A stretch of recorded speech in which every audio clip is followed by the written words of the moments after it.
Welcome to Xhibition, an Xbox podcast, episode number 26. My name is Samuel Adams, and this week's show is packed with Halo Infinite going gold. On top of that, we have the 20th anniversary celebration recap with some pretty big announcements for backward compatibility and FPS boost. Additionally, we're catching up on some news that we might have missed with some pretty big Xbox exclusives that have been revealed from industry insiders, and Forza Horizon 5 continues to kill it. But before we jump into that, I did want to say if you missed last week's show, you should go back and watch it. I had an Xbox 20th anniversary conversation with the Xbox Drive Sean Capri and the Xbox Expansion Pass's Luke Lore, both of which are fantastic guys, and we had an awesome conversation around our love for Xbox, their past experiences, how we all got started with the console. Really good time, and I'm so thankful for those guys and for having them on, and I look forward to inviting them back in the months ahead because they are just great at what they do, and they have a huge passion for Xbox, which is perfectly right at home here on this show. But that's not all. Next week, I have a very special episode lined up for you all with Witchbeam, the studio behind Unpacking, a fantastic little indie darling that has taken 2021 by storm. And so I'll be joined by Ren Breyer and Tim Dawson to talk more about how they built this world, the Foley sounds that have made it so robust, and so much more. Very good episode that I have lined up for you all, so tune in, stay subscribed, and you'll see that hitting feeds next Sunday. But as I said, we have a huge show to dive into today, so without further ado, let's go ahead and get into it. Let's start off with the big kahuna, the Xbox anniversary celebration, because that's where the majority of this week's big news stories came from, including one of the biggest news stories of the year, and that is that Halo Infinite's multiplayer is out now. At least in beta, but beta in name alone, really, because the Battle Pass is already active, the XP that is earned is going to carry over into the full release on December the 8th, and it seems like the team is truly using this opportunity to run a beta. They are making active changes ahead of the full global launch on December the 8th. And I think that is very significant because there were a multitude of issues on day one. I don't mean issues in terms of the stability of the game or the server performance or connectivity. I think all of those things worked flawlessly considering this was a worldwide simultaneous launch. The servers never went down, a couple of hiccups at the beginning just after the announcement, but that was worked out almost instantaneously. The experience within Halo Infinite right now is phenomenal in terms of gameplay, but the biggest issues came from the way that the Battle Pass progression worked and the speed of that progression. And I'm sure that many people have heard this on social media, so I won't harp on it too much here today, but the Battle Pass was an incredibly slow grind on day one and really on days 2 and 3, because you were essentially earning XP based on challenges rather than via matches that were played. So traditionally, if you play Call of Duty, you'll earn per match XP that continues to kind of, propel you through the levels. And within a weekend, if you're playing for 15 hours a day on Call of Duty, you can grind a prestige in one weekend. But right now, it's nearly impossible to even hit level 10 in the Battle Pass unless you're playing this game like it's your full-time job, which if you are, hats off to you, live your life. But a lot of people don't have that opportunity. I work full-time, I do stuff on the side, and so I had probably put about 8 hours into the game and I had just hit level 3. Not exactly ideal. So the team did go back, make some changes, and they are still making adjustments as of right now. There are more changes to come, and they are exploring new ways to allow people to earn more XP. But right now, there is now per-match XP that is implemented in the form of kind of a Band-Aid style challenge on the daily challenges where you can continue to earn and grind XP, and so it feels like more of a natural progression. Still a bit slow in my opinion, but ultimately things are good. I have also heard online that they need more dedicated servers in other regions because there is some latency issues that are impacting other members of the community outside of the United States. And so I can't really speak to that kind of experience. But in the grand scheme of things, considering last year we had a game that had to be delayed by an entire year, Halo Infinite is shaping up to be something that is incredibly positive, and the reception so far has been phenomenal in comparison to other games that have launched this year, i.e. Call of Duty and Battlefield. But I will also say that the campaign has yet to come out. We see that coming on December the 8th. There is not going to be any kind of co-op or forge modes, which we'll talk about more in a moment, but the campaign previews have also been released this week, and I'm not going to dive into that because I prefer to stay completely and totally away from the preview content. I don't want to watch the first 4 missions, which I believe is what's out right now. I want to go in completely cold. I want to be able to have an unbiased opinion on the game. I am excited beyond belief, and I'm going to hold out for that. But from what I'm hearing so far in the Twitter sphere, things are incredibly positive. The game runs very well, and people have said this is the silent cartographer of the game, which is exactly what the team has been going for. So I cannot wait to check out that Breath of the Wild moment that Jez Corden, I believe, said, or I'm sorry, Jeff Grubb said over on GamesBeat. But very much so looking forward to learning more about that campaign. As far as the rest of the 20th anniversary celebration, a lot of news came out of this one, and you can find the entire recap from Will Tuttle, the Xbox Wire editor-in-chief, over on the Xbox blog. But of course, the big piece of news, Halo Infinite's multiplayer beta is available now. On top of that, the story of Xbox is releasing on December the 13th. I know Xbox insiders, can also gain access on December the 12th if they did want to log in and check that out. But essentially, this is a documentary style piece of content that shows you how the original Xbox came to be. It is the story of Xbox, 4 gamers, 1 idea, and $1 billion bet. As someone who's a huge fan of NoClip, which is a video game documentary team led by Danny O'Dwyer. Sorry, the name slipped my mind there for a moment.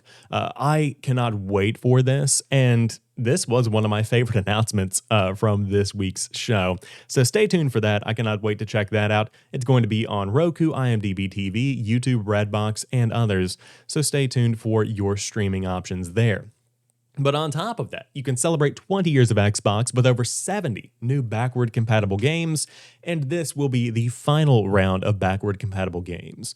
Effectively, they are running into copyright issues and trademark issues, and so the team is no longer going to be able to continue pumping out these improvements and continue bringing older games back to the forefront.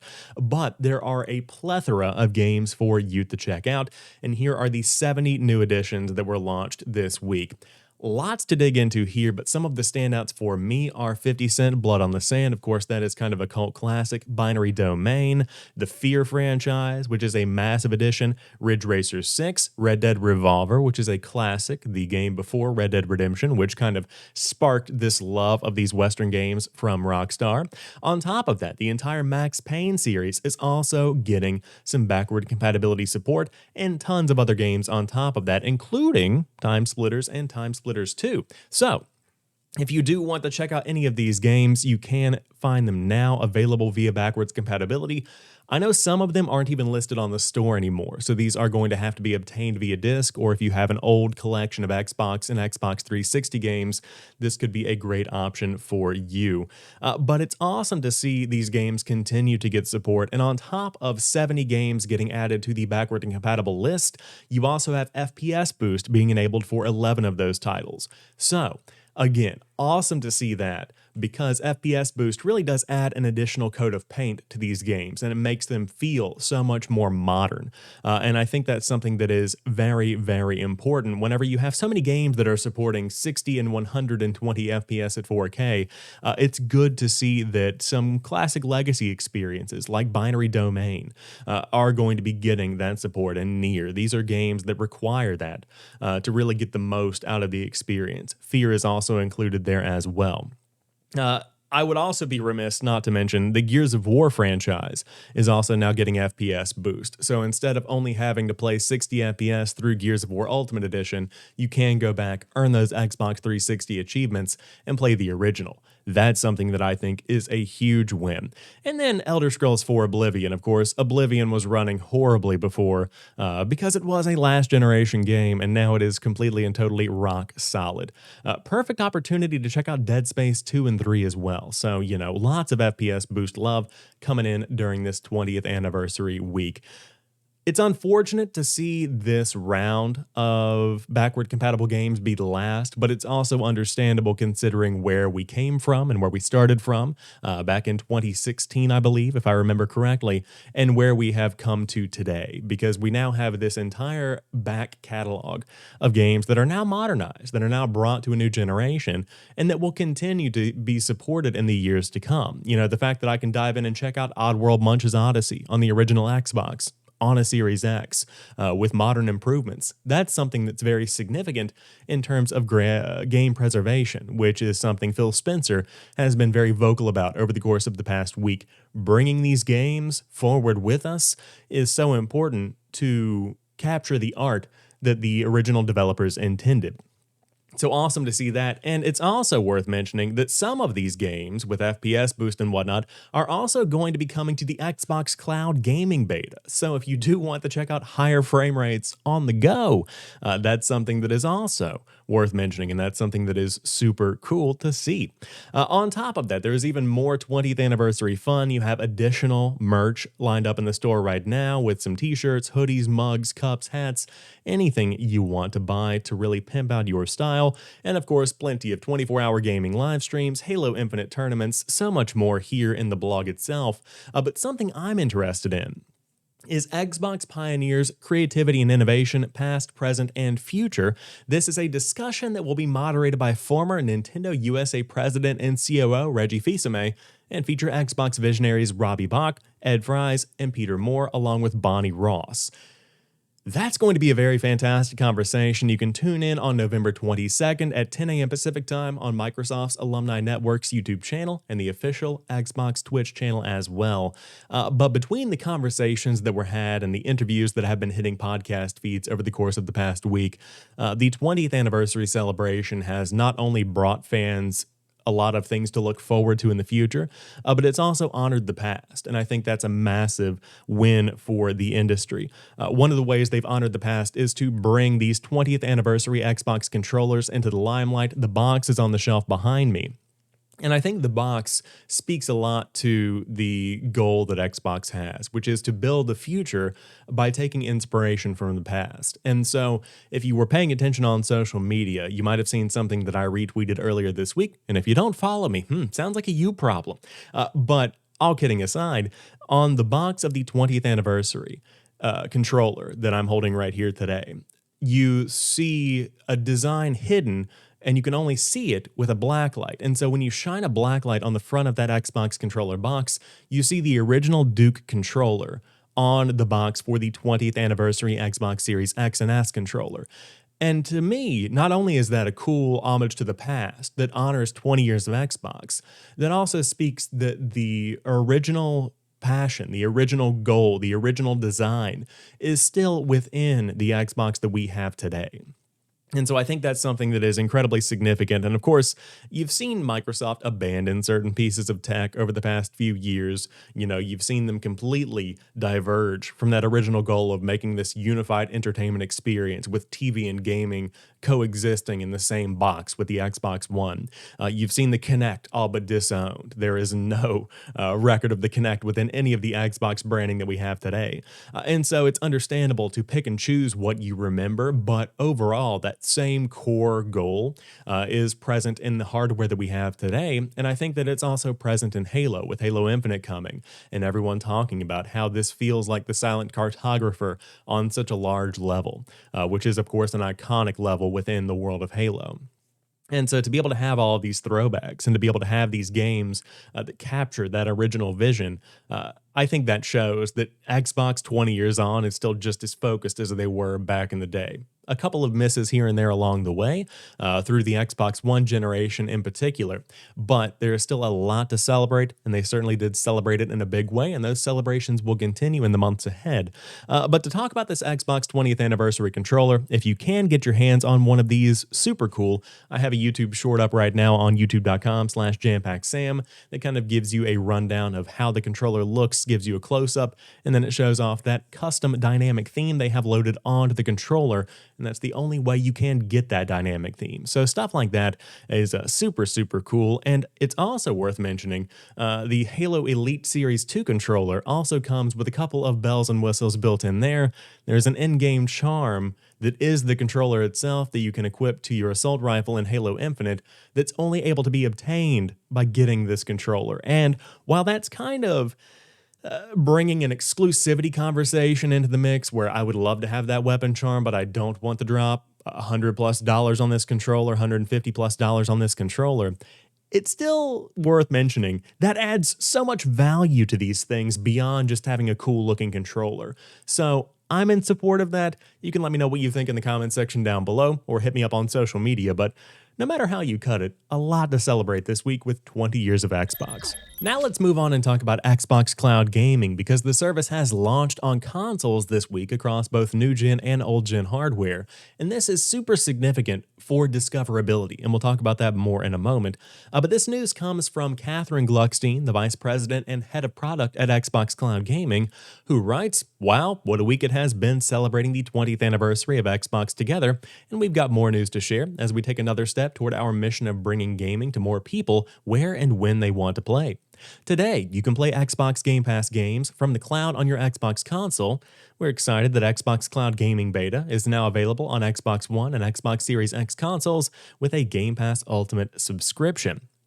So, the big takeaway here is that they are doing this not to provide a way to constantly play these games. You could if you wanted to, but more so this is being used as a way to try out games. Catherine continues saying, quote, "We know from you that you want to find and try Xbox Game Pass games before you install them, and today we are enabling just that.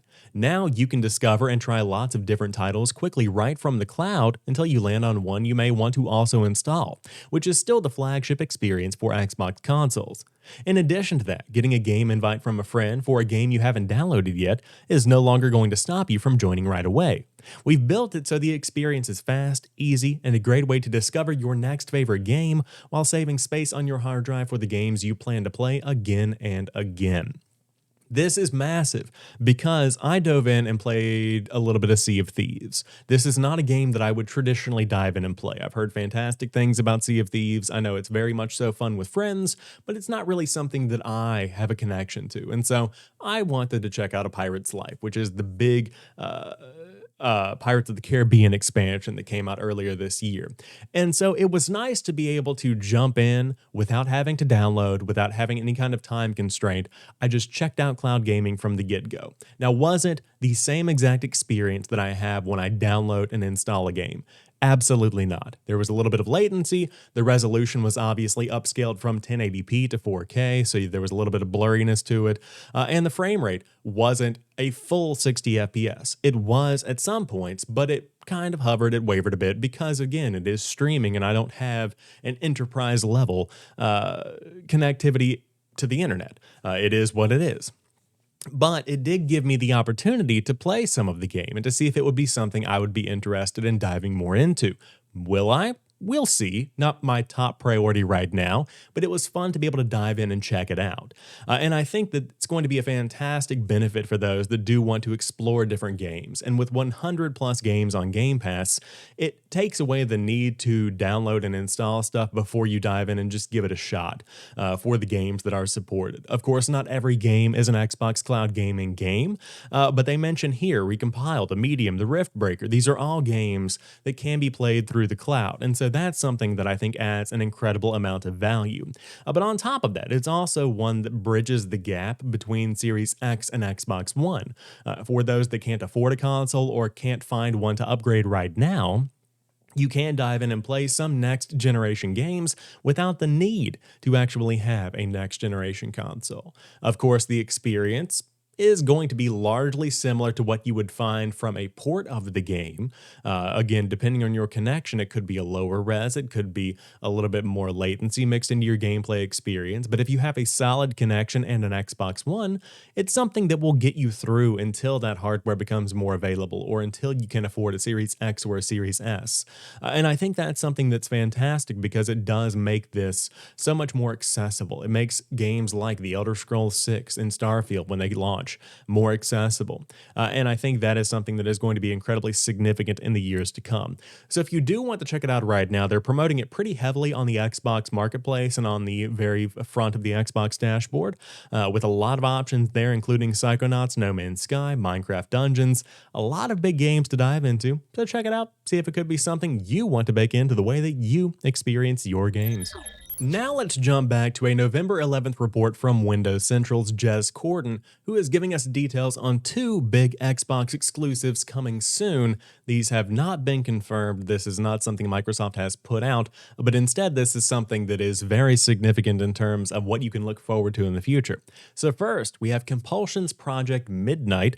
Of course, this is a recent acquisition from Microsoft, and they say, quote, "We received some details on Compulsion's first outing as part of Xbox Game Studios. Currently codenamed Midnight, this upcoming title is supposedly a third-person action game set in a dark and fantastical world. Some of the game's early concept artwork can be seen above. They represent the game's protagonist alongside warped harpy-like humanoids that appear to descend through various iterations of mutation. On the left, we can see what appears to be harpy nest-style dwellings built atop a tree. Midnight is described as a coming-of-age tale, drawing upon inspirations from America's Deep South.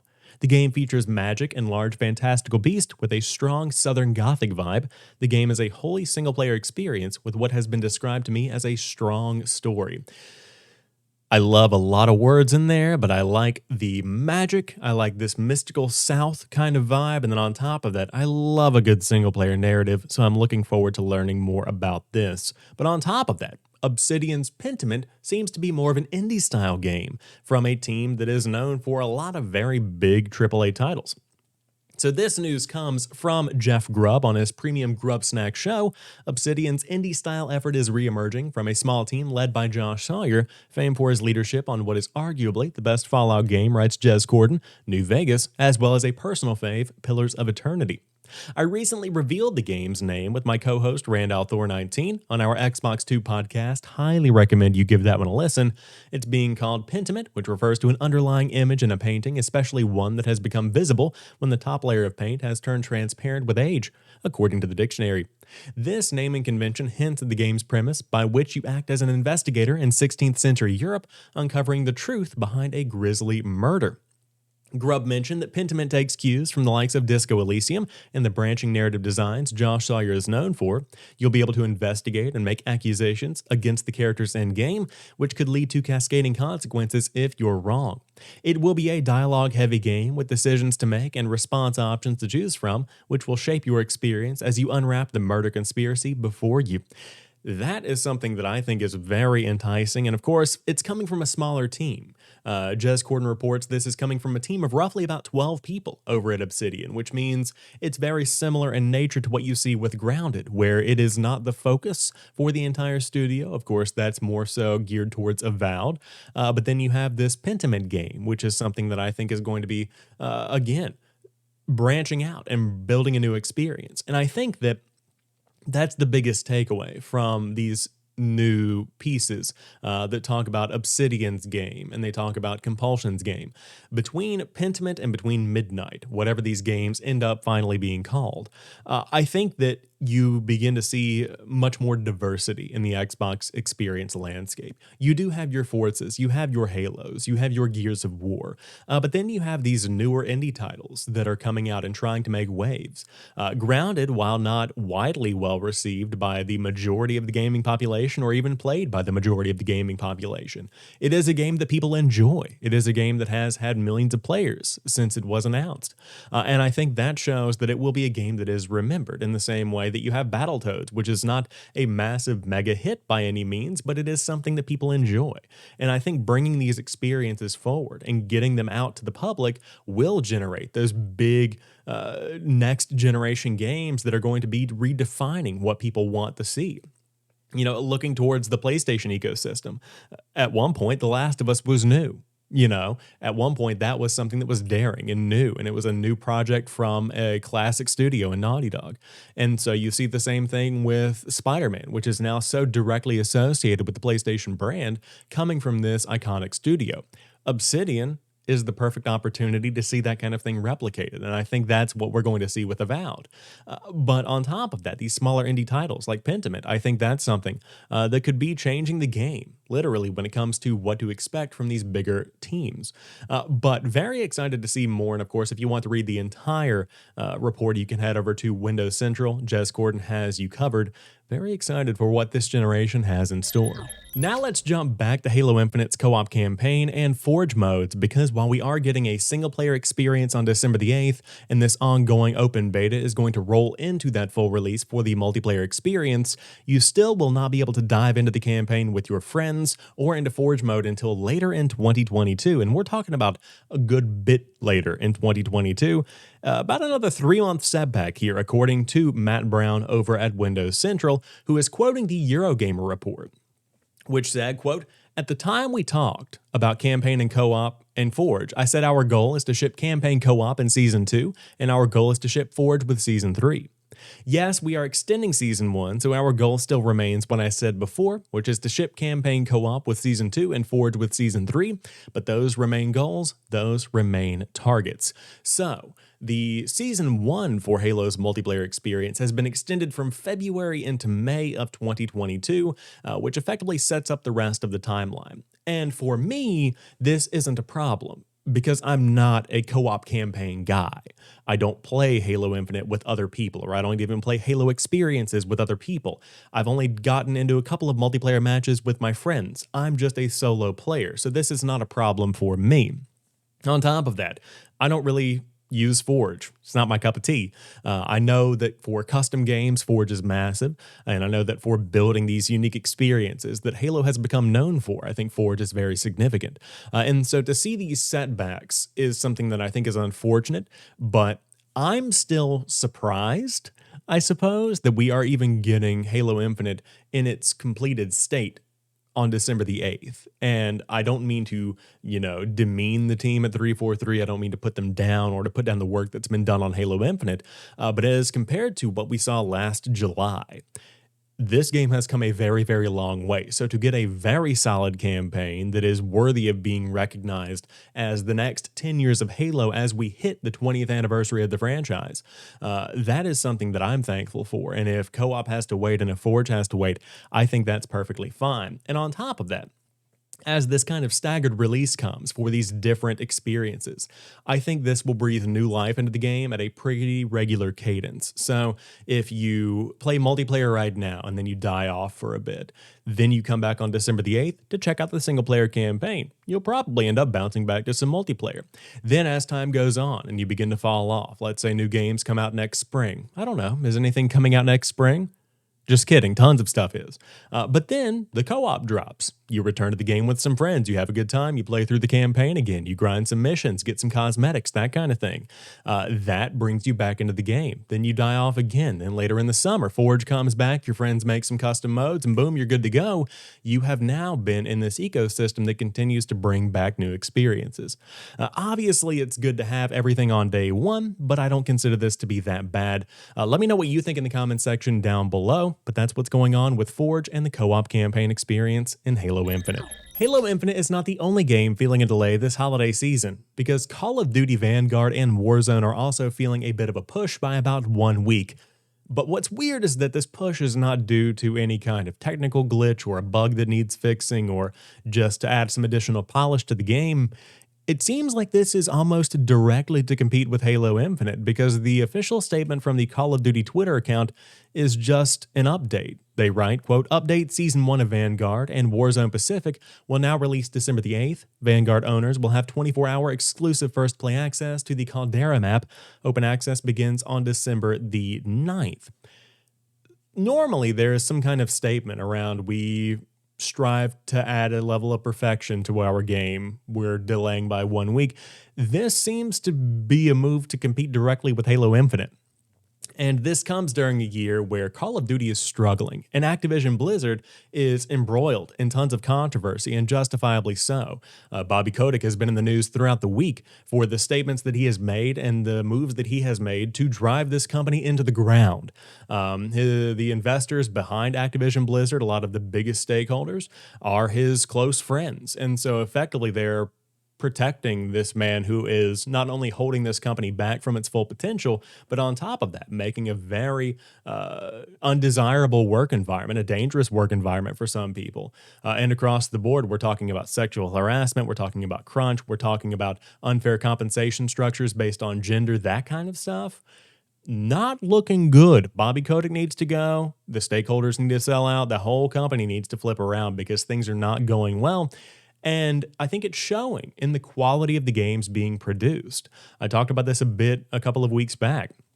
But Call of Duty Vanguard, as these teams begin to collaborate, and as nearly every company or every development studio at Activision is working on Call of Duty, there's this kind of lackluster feel to the games. Call of Duty Vanguard, I mean, the majority of the reviews that I read or watched or whatever were traditionally just, yep, it's Call of Duty. It's an action movie. It is fine. It's kind of just, Call of Duty. Multiplayer, once again, it's Call of Duty. Nothing really to report here. It's okay, getting like 6, 7 out of 10, sometimes 8, depending on the outlet. But that's not what you want. How long can that be supported? Obviously, these games will continue to make money, but this year, reportedly, the sales for Call of Duty Vanguard have tanked in a big way. I know that I read a report where this was the lowest launch in the UK since Call of Duty 4 Modern Warfare in 2007. And that may have changed since the time of that publication, but it's not looking good. And on top of that, right now there is a free-to-play multiplayer weekend going on just 1 week after the launch of the game itself, which, while it will sell copies, that's traditionally a mark that this game is not doing well, and they're trying to get more people in the door to experience the game. And so when you consider all of these factors here, Call of Duty is doing its best to compete with Halo Infinite, a game that has infinitely, no pun intended, more fanfare and more excitement around it as compared to Vanguard this year. I didn't buy it. I bought Cold War last year when it launched on the Xbox Series X because I wanted a next-gen shooter, but now I've got options. I've got a lot of options, and I don't really need Call of Duty this year because between Battlefield 2042, which I also haven't bought yet, and Halo Infinite's free-to-play multiplayer, which again is free, everybody has it, I've got enough. I don't really need anything else, so that's kind of where it sits right now. But if you do want to check out this Warzone map, again, releasing to the public on December the 9th, releasing to those that own Vanguard on December the 8th, you can check it out if you do want to. Finally, to round out this week's stories, Forza Horizon 5 had the biggest first week in Xbox history. It is lapping the competition, writes Jared Moore over at IGN. The official Forza Horizon Twitter account posted, quote, "Thank you to the more than 10 million Forza Horizon 5 fans for the biggest first week in Xbox history and Xbox Game Pass ever. GG. Over 10 million players in week number 1 alone." That's pretty massive. We talked about it 2 weeks ago when the game did launch. Effectively, this is one of the biggest next-gen releases, and it's a different structure than what we've seen before because the Friday before the week that Forza Horizon 5 officially launched on Game Pass as a free inclusion within the subscription service, you did have the option to pay $45 and get the full version of the game, the Ultimate Edition with the DLC and all the good bells and whistles and early access. And so that had already garnered 4.5 million players, whether they're on Steam or whether they're on the Xbox for PC app or on Xbox consoles. People were diving in. So this is a rolling total where you now have 10 million players in the first week, and for good reason, because Forza Horizon 5 is phenomenal. My favorite Forza Horizon to date. I played a bit of 3, some of 4, but I'm very much so looking forward to spending more time with this game and grinding through these seasons. Just so much to play right now. I want to get into Halo Infinite more. I want to finish Forza Horizon 5 and continue grinding through these and earn all of the achievements and whatnot. And I'm also working on some reviews for some freelance stuff that I can't talk about right now, but I'm playing one of my most anticipated games of the year a couple of weeks early. I'll tell you more about that in the weeks ahead, but very exciting times right now for the world of Xbox, and over 10 million people are excited as well, with Forza Horizon 5 absolutely killing it during its launch timeframe. That concludes this week's episode of Xhibition, an Xbox podcast. And of course, I've got to celebrate this right here. Halo Infinite has officially gone gold. We got this beautiful key art with some motion to it over on the official Twitter account, but awesome stuff to see. Very exciting holiday season ahead. As I mentioned earlier, if you're new to the show and you enjoy what you see or what you hear, hit that subscribe button on YouTube and podcast services around the world to stay up to date, because we've got a lot to celebrate in the months ahead, and I can't wait to dive into it with you all. Again, next week, big interview with the Unpacking developers, so stay tuned for that. Can't wait to get that up for you guys, and I've got a lot cooking in the weeks ahead. So I look forward to seeing you soon, and until next time, keep on playing.